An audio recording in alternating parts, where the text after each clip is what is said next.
আজকের ভিডিওতে আমি এমন কিছু মানুষের ছবি দেখাবো যারা প্রকৃত দেশপ্রেমিক এবং সবসময় হক আর ইনসাফের পক্ষে কথা বলে, যার মধ্যে প্রথম সারিতে রয়েছে সাংবাদিক Ilias Hossain, doctor Pinaki Bhattacharya, doctor Kanak Sarwar, Hasnat Abdullah, barrister Fuad, barrister Shahriar Kabir সহ আরো অনেকে। মানুষের হৃদয়ের স্পন্দন শরীফ ওসমান বিন হাদি যদি জীবিত থাকতেন তবে অবশ্যই তিনি তালিকার শীর্ষে অবস্থান করতেন।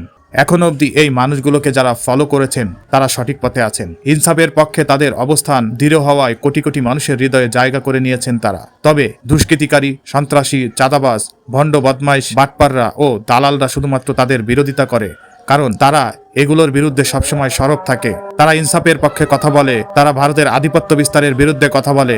এই জন্য এই ন্যায়ের পক্ষে কথা বলা মানুষ ও দেশপ্রেমিকদের কণ্ঠ রোধ করার জন্য শাহবাগী চেতনায় বিশ্বাসী সমাজের একটা বড় সম্প্রদায়ের মানুষ নামের অমানুষদের দল নানাভাবে চেষ্টা চালিয়ে যাচ্ছে।